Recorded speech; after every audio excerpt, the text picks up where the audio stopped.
गांधीनगर लिए चलते हैं, जहां से अमित शाह नामांकन के लिए पहुंचे हैं। ब्रजेश दोषी वहां से हमारे साथ जुड़ रहे हैं। ब्रजेश, बताएं। पहुंच चुके 12:39 का जो विजय मुहूर्त बीजेपी मानती है, उस मुहूर्त के लिए जो है वो यहाँ पे पहुंचे और पूरे परिवार के साथ नामांकन दाखिल करेंगे। उनके जो चार प्रस्तावक हैं वो ज्ञान, गरीब, युवा, अन्नदाता और नारी शक्ति, वो चार प्रस्तावक उनके रहेंगे और उसके साथ उनका नॉमिनेशन जो 12:39 का विजय मुहूर्त है उसमें होगा। तो अमित शाह पहुंच चुके हैं, साथ में गुजरात के मुख्यमंत्री और उनका परिवार मौजूद है और आज लगातार दूसरी बार गांधीनगर लोकसभा के लिए वो नामांकन कर रहे हैं। ब्रजेश, अमित शाह पहुंचे हैं। अमित शाह केवल अपनी सीट नहीं, उन्हें मालूम है कि पूरे के पूरे राज्य और देश के अलग अलग हिस्सों लगातार उनका जो प्रचार है, अभियान है, वो चल ही रहा है। लेकिन आज जो उनके प्रस्तावक हैं उनके बारे में क्या जानकारी है? कौन उनको उनका प्रस्तावक बनकर गया है नामांकन के लिए?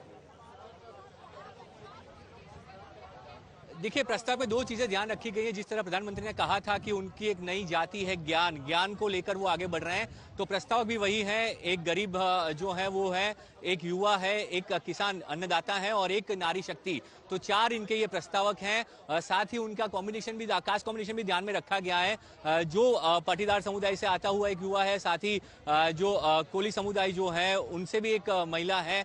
तो पूरा कास्ट कॉम्बिनेशन भी ध्यान में रखा गया। साथ ही जो है ज्ञान पे फोकस किया गया। प्रधानमंत्री ने जिस तरह कहा था, तो जितने भी केंद्रीय मंत्री हैं या भाजपा के उम्मीदवार हैं, उन्होंने अपने प्रस्तावकों में इस चीज का ध्यान रखा है कि ज्ञान को लेकर आगे बढ़ना है। और उसी तरह जो चारों प्रस्तावक हैं वो ज्ञान की श्रेणी में आते हैं और वो हर नेता ने पालन किया, हर उम्मीदवार ने वो पालन किया है और केंद्रीय गृह मंत्री ने भी उसी चीज का पालन किया है। इस बार यहाँ पे लीड जो है पिछली बार से ज्यादा 10 लाख का टारगेट कार्यकर्ताओं को दिया गया है ताकि पूरे देश में सबसे ज्यादा लीड से जीते। इस बार गुजरात की 2 सीटों पर पूरे देश में हाईएस्ट लीड की फाइट चल रही है। नवसारी से सीआर पाटिल, जिन्होंने भी आज नामांकन दाखिल किया है और वो पिछली बार सबसे ज्यादा लीड से जीतने वाले सांसद थे पूरे देश में। तो इस बार नवसारी और गांधीनगर, ये 2 सीट पे फाइट है कि सबसे ज्यादा लीड देश में कौन लाएगा, गांधीनगर से आएगी या फिर नवसारी से।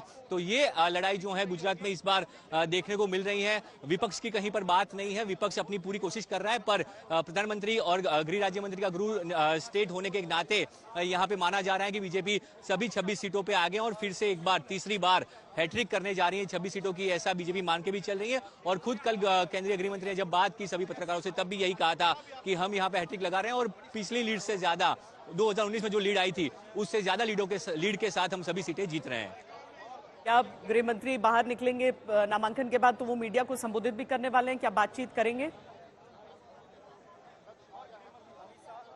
जी बिल्कुल, जो व्यवस्था की गई और जो सूचना दी गई अमित शाह की टीम की तरफ से, तो मीडिया से वो बातचीत करेंगे। आज पहले फेज का वोटिंग भी हो रहा है तो उसके ऊपर भी बात होगी। साथ ही उन्होंने जब नामांकन किया है तो नामांकन को लेकर वो बात जो है मीडिया के सामने रखेंगे। तकरीबन 1 बजे के आसपास जब वो नामांकन करके आएंगे तो मीडिया के साथ यहाँ पे बातचीत करेंगे और तब जो है वो अपनी बात रखेंगे, किस तरह से उनके प्रस्तावक रहे हैं और किस तरह का उनका अनुभव रहा है, वो बात आज साझा करेंगे। ये आप उस कक्ष की तस्वीरें देख सकते हैं जहां पर अमित शाह पहुंचे हैं उन चारों प्रस्तावकों के साथ। नामांकन अमित शाह आज दाखिल करने वाले हैं। गृह राज्य है गुजरात।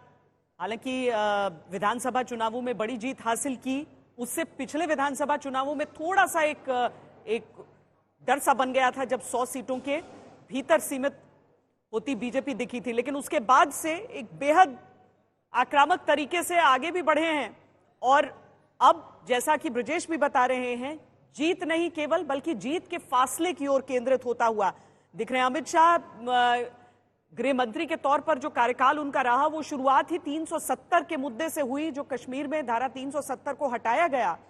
और आज जब बीजेपी के अलग अलग कैंडिडेट्स अपने इलाकों में जाते हैं वोट मांगने के लिए, तो वहां पर उन्हीं उपलब्धियों का बखान होता है। ऐसे में अमित शाह गांधीनगर में कल जो तस्वीरें हमने प्रचार की देखी, वो बहुत समय उधर केंद्रित उस हिसाब से नहीं कर रहे हैं, क्योंकि उन्हें मालूम है कि पूरे देश की जिम्मेदारी, भले आशुतोष, भले जिम्मेदारी पार्टी अध्यक्ष की हो जाती है, लेकिन उसके साथ ही ये जो चेहरे हैं जो सरकार के कामकाज को जनता के बीच ले जाएंगे, इसीलिए गृह मंत्री यहां पर अपना नामांकन दाखिल कर रहे हैं, ये समझते हुए और ये दावा करते हुए कि मैं जीत के मार्जिन को बढ़ाने के लिए लड़ रहा हूं। देखिए, 2 चीजें हैं। पहली बात तो ये कि जो नरेंद्र मोदी और अमित शाह की जोड़ी है, ये जोड़ी पूरी तरीके से पूरे इलेक्शन को कॉर्पोरेट स्टाइल में इन्होंने कन्वर्ट किया है। जैसे कि कॉर्पोरेट जगत में होता है कि आप रेवेन्यू के लिए टारगेट फिक्स किया जाता है, उसको अचीवमेंट करने के लिए फिर आप तमाम तरीके के प्रोत्साहन दिए जाते हैं और फिर उसकी अंत में समीक्षा होती है। तो भारतीय जनता पार्टी ने ये एक नया एक्सपेरिमेंट भारत की पॉलिटिक्स में किया है। कभी इसमें कामयाब होते हैं, कभी इसमें कामयाब नहीं होते, लेकिन अगर आप सोचिए अगर कोई पार्टी ये तय कर रही है कि हमको 370 सीट लेके आना है, तो कम से कम टॉप से बॉटम तक एक रेजोनेंस होता है कि भाई हमको 370 सीट लेके आना है, 370 सीट लेके आना है। वो ले आ पाते नहीं पाते अलग तरीके का प्रश्न उठता है, लेकिन ये जो टारगेट सेटिंग करना, फिर उसको अचीव करना, फिर उसका असेसमेंट करना, उसके आधार पर लोगों का परफॉर्मेंस का इवेल्युएशन करना, फिर किसी को प्रोन्नति देनी है, किसी को डिमोट करना है, ये बिल्कुल कॉर्पोरेट स्टाइल है और काफी हद तक कामयाब भी, इसमें कोई दो राय नहीं है। कुछ लोग उदाहरण देते हैं, जैसे बंगाल के बारे में भारतीय जनता पार्टी ने कहा कि इस बार हम 200 सीट लेकर आएंगे, आई 77 सीटें, तो वो भी एक अलग तरीके का असेसमेंट है। लेकिन ये मुझे लगता है कि राजनीति में नया प्रयोग है और जिसको बीजेपी ने बहुत कायदे से, बहुत करीने से, बहुत हद तक उसको परफेक्ट किया है। अंजना इस समय जुड़ चुकी हैं, गांधीनगर पहुंच चुकी हैं और वहां से इस समय फोन लाइन पर जुड़ रही हैं।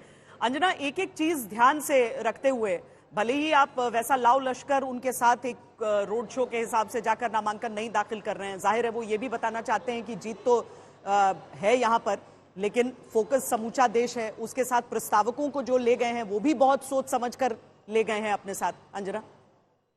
बिल्कुल श्वेता, और देखिए जब 2019 की बात होती है तो जो टॉप 10 सबसे बड़े मार्जिन से जीतने वाले बीजेपी के नेता थे, उनमें एक नाम गृहमंत्री अमित शाह का था। उसके बाद वो गृह मंत्री बने, लेकिन जो प्रधानमंत्री नरेंद्र मोदी और गृह मंत्री अमित शाह की लोकप्रियता यहाँ पर है, बीते दिन दरअसल एक रोड शो के जरिए उन्होंने अपनी जो एक धमक यहाँ दिखानी थी वो कर दी थी। पहले ये प्रस्तावित था कि रोड शो के बाद आज वो नामांकन दाखिल करेंगे, लेकिन पहले अहमदाबाद में बीते दिन ही रोड शो हो गया और जिसके बाद आज एक अलग अंदाज में वो नामांकन के लिए पहुंचते हुए दिखाई दे रहे हैं। देखिए, अगर आप देखें तो ये जो जोड़ी है प्रधानमंत्री नरेंद्र मोदी की और गृह मंत्री के तौर पर अमित शाह की, ये वो जोड़ी है जिसने गुजरात में एक भूमिका निभाई जब वो मुख्यमंत्री थे, पीएम, और उनके साथ यहाँ पर गृह मंत्री के तौर पर काम करते थे अमित शाह। और वही अगर पूरी राष्ट्र की राजनीति में अगर आप देखें तो भारतीय जनता पार्टी के आप कह सकते हैं कि उनके हिसाब से दो रतन ये जिन्होंने पैठ एक तरह से 2014, ज्यादातर जो 26 सीटें हैं श्वेता, आप यहाँ पर चले जाइए, हर जगह पर आप देखेंगे कि 14, कई जगह ऐसे हैं जहाँ 2009 में भी शायद जीत हुई, लेकिन उसके बाद 2014 और 19 में लगातार 26 की 26 सीटें अगर प्रधानमंत्री नरेंद्र मोदी के नाम पर गुजरात की जनता देती है तो एक लोकप्रियता की जो तूती यहाँ पर बोलती है। और इसीलिए कई बार ये माना जाता है कि शायद बीजेपी के नेता यहाँ पर बहुत आश्वस्त रहते हैं, उनको बड़ा कॉन्फिडेंस रहता है। और जब बात प्रधानमंत्री यहाँ से भी लड़े थे 2014 में, या फिर वाराणसी, हालांकि फिर गुजरात ने उन्हें सौंप दिया उत्तर प्रदेश के वाराणसी को, उन्होंने वही अपनी सीट बना ली, लेकिन जब बात इन दोनों नेताओं की होती है तो लोकप्रियता बहुत सिर चढ़कर बोलती है और इसीलिए शायद उस तरह के लाव लश्कर की जरूरत नहीं होती है। उनका यहाँ पर होना और गुजरात की जनता के साथ दिखना, ये अपने आप में एक बड़ा संदेश होता है, कॉन्फिडेंस यहाँ की लोगों का जीतने में। बाकी मैसेजिंग बदल जाती है। 2014 में याद आता है जब पहली बार लोकसभा चुनाव, चाहे प्रधानमंत्री अब नरेंद्र मोदी वडोदरा से वो अपना नामांकन दाखिल करते हैं, तो संजय जी एक पूरा काफिला वहां पर नजर आता है जो उनके साथ जाकर ये दिखाता है कि हम इनके साथ हैं और हम चुनाव जितवाएंगे। अमित शाह को इस समय इस चीज की आवश्यकता नहीं है। गुजरात एक ऐसा राज्य है जहां उन्हें मालूम है कि वो केंद्रीय नेतृत्व अपना भेज रहे हैं। देखिए श्वेता जी, मुझे लगता है कि ये सारी कवायद इसलिए नहीं है कि उन्हें अपने जीत पर कोई संशय है। जीत तो निश्चित है, लेकिन जिस बात का वो जिक्र कर रहे हैं कि बड़े मार्जिन से जीत होनी चाहिए, 10 लाख का एक टारगेट सेट किया जा रहा है, तो इस तरह के जब आप काफिले और लोग आपके साथ होते हैं तो एक माहौल बनता है। और जैसा मैं बार बार जिक्र करता हूं, आजकल परसेप्शन की लड़ाई हो गई है, हकीकत से वोटरों को थोड़ा परे रखा जाता है। सचमुच लोगों का कामकाज कैसा रहा, उनके एमपी ने कैसा काम किया, सरकार का कामकाज कैसा हुआ, इन सब चीजों को दरकिनार किया जा रहा है और एक परसेप्शन बनती है। और परसेप्शन ये है, बड़े नेता हैं, चुनाव तो जीतेंगे ही, लेकिन उन्हें बड़े अंतर से जिताना है। तो ये सारी कवायद इसलिए है कि एक परसेप्शन बनाया जाए, एक बड़े नेता नामांकन कर रहे हैं और उनके लिए बड़ी जीत हासिल करना उनके कार्यकर्ताओं के लिए का एक दायित्व होना चाहिए। तो अमित शाह नामांकन दाखिल कर चुके हैं। ये नामांकन दाखिल करते समय की तस्वीरें हम आपको दिखा रहे हैं। अंजना, एक ऐसा राज्य जहां पर जिसके मॉडल को आधार बनाकर देश को प्रधानमंत्री ने कहा था कि नरेंद्र मोदी ने कहा था कि प्रधानमंत्री मुझे बनाइए, गुजरात मॉडल का विकास दिखाया गया था। वो राज्य जहां पर लगातार सारी सीटें लोकसभा की भारतीय जनता पार्टी अगर जीती है तो यहां से निकलता हुआ संदेश लोकसभा चुनावों के लिए बड़ा हो जाता है। बिल्कुल। और देखिए श्वेता, ये अभी हम लोग अपने राष्ट्रीय के हेलीकॉप्टर शॉट में साबरकांठा गए और वहां से फिर हम लोग आनंद आए।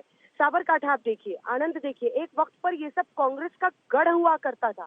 साबरकांठा में तो 85% लोग जो है वो ग्रामीण इलाकों में रहते हैं, आदिवासी बहुल इलाका है, लेकिन वहां पर भी अगर आप देखेंगे तो तस्वीर एकदम बदल गई है। गुलजारी लाल नंदा जो कि पहले कार्यवाहक प्रधानमंत्री देश के बने थे, पहले सांसद वो उसी साबरकांठा से बने थे, एक बहुत बड़ा ऐतिहासिक जगह का रहा है। धीरे धीरे ये कांग्रेस के गढ़ बने, लेकिन ये सब अब बीते 2 चुनावों से बीजेपी की झोली में आ रहे हैं। वजह नरेंद्र मोदी की लोकप्रियता। आप देखिए, जब भी चर्चा होती है वहां पर लोगों से बात कर रहे हैं, यहाँ पर वो राम मंदिर का भी जिक्र कर रहे हैं। कई जो एक्सपर्ट्स हैं वो अपनी बात वहां से कर रहे हैं, लेकिन ये हमेशा कहा जाता है कि क्या धर्म मुद्दा होना चाहिए, नहीं होना चाहिए, लेकिन मैंने साबरकांठा में देखा कई लोगों को ये असर्ट करते हुए कि हमें इस बात पर गर्व है कि जो अभी तक नहीं हो पाया था वो राम मंदिर बन गया है। तो मुझे लगता है कि एक मैसेजिंग तो है ही दोनों की लोकप्रियता का, गृह मंत्री अमित शाह का यहाँ से चुनाव लड़ना, और चूंकि प्रधानमंत्री अब वाराणसी से लड़ते हैं तो एक बहुत बड़ा मैसेज है कि गृह मंत्री अमित शाह लगातार यहाँ से चुनाव लड़ रहे हैं। लेकिन देखिए ना, जब टॉप मार्जिन की बात होती है तो हम लोग पहले ही बात कर रहे थे, नवसारी सीट से CR पाटिल जीतते थे और वो टॉप स्कोरर रहे थे मार्जिन के कॉन्टेक्स्ट में, और चौथे या 5वें नंबर पर गृह मंत्री अमित शाह रहे थे। तो ये लोकप्रियता पर मुहर लगती है और इससे पूरी मैसेजिंग, जैसा कि आपने कहा, पूरे देश में जाती है, क्योंकि यहाँ से जो टोन वो सेट करते हैं, गुजरात मॉडल पर ही 2014 में प्रधानमंत्री नरेंद्र मोदी ने कहा था कि हम उसी तरह से विकास करेंगे। और एक अगर उत्तर प्रदेश में आप देखिए, बार बार चाहे प्रधानमंत्री हो या अन्य नेता हो, योगी आदित्यनाथ हो, वो यही बताते हैं कि देखिए दंगा मुक्त शासन हम आपको दे रहे हैं। तो ये अगर इस कॉन्टेक्स्ट में भी आप देखें तो ये एक मैसेजिंग का बहुत बड़ा तरीका है, जिसमें एक दंगा मुक्त शासन को भी प्राथमिकता भारतीय जनता पार्टी अपनी विचारधारा के जरिए उसको पुश देती हुई कई जगहों पर दिखाई देती है। और कई जगहों पर जो ग्रामीण इलाके हैं, आनंद जहां पर श्वेत क्रांति इतनी बड़ी हुई, सहकारिता में अमूल जैसा कोऑपरेटिव जिसके छोटे बड़े किसान मालिक हैं, ओनर्स हैं, वहां पर भी जब आप ऐसी आवाजों को रेजोनेट करते हुए वहां पर उठते हुए देखते हैं, तब समझ में आता है कि जो भारतीय जनता पार्टी की विचारधारा, उनकी सोच और प्रधानमंत्री नरेंद्र मोदी की लोकप्रियता है, वो कहां कहां तक पहुंची हुई है और उसका कैसा वर्चस्व है।